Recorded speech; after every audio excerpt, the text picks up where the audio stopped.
studenti, në vend se me bo një vit ose një semestër në uni, shkon në njërin prej partnerëve tonë në Gjermani, Spanjë, Portugali, Poloni, Turqi ose vende tjera. Mundësit shumëta, unë e di që keni partneritet edhe me Erasmus, programin Erasmus, që shumë të ri janë të interesu me ditë se çka është. Kjo nështë kudo që ndëgjojmë, o me shku një vjet në Amerikë, me shku një vit në Londër, me studiu, me bo kombinime, na duket gjithmonë ma atraktive, na pëlqen për veshin, se është një eksperiencë e re, që unë për veti çdo triut student ja kësha sugjeru, nëse është një universitet që ofron këtë mundësi, pse mos me provu. A ka studenta që e kanë provu, edhe me programin Erasmus çfarë mundësi ki? A është qashtu i larmishëm qysh e di?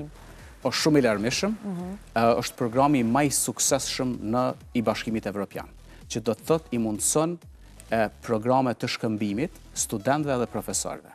Si institucion, ndoshta pse kemi fillu edhe kemi kuptu këto shumë herët, jemi institucioni me mas shumë të partneritete në Ballkanin Perëndimor, mbi 225.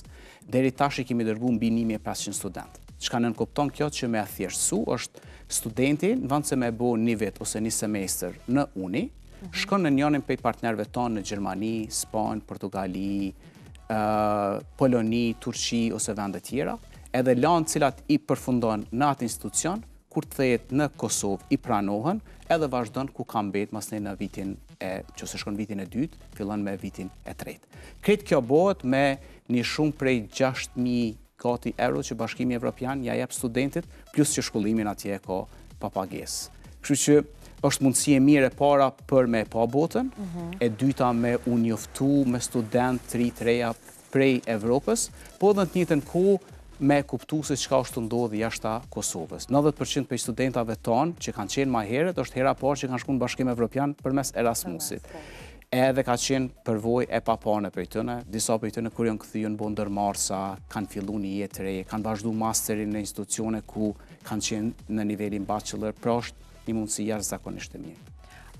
Nuk më të lon me kry intervistën pa e bo dhe që të pyetje unë e di që nështë halli ma i madh i krejt studentave është ndjekja e ligjëratave, për arsyet që e ki atë presionin edhe me punu, edhe me studiu, me ndjek ligjërata.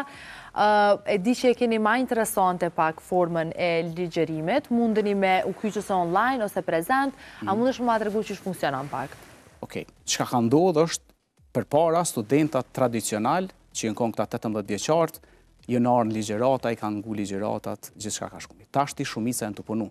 Pra mbi 50% studentave tonë, edhe pse janë vitin e dytë, punojnë punë part-time në përvendet ndryshme. Edhe si rezultat, nuk po munden me qenë aq aktiv në ligjërata. Kështu që, ligjëratat një pjesë i kemi zhvendos në orarin e pasdites, një pjesë në fundjavë, e kemi zhvillu LMS-in tonë, Learning Management System, që e kemi ku gjitha ligjëratat në fund të javës postohen online, ku profesorët incizohen ose i postojnë materialet, edhe studentit nuk i bjen me humb fare. Kjo është një mënyrë e mirë që mos me elon punën, se ka njëherë për shkak të mësimit student e kishin pa mundun edhe me punu, tash kanë mundësi me i bot dyjat, teknologjia është shumë e bukur edhe na ka mundësu që me qenë suksesshëm edhe në këtë kohë.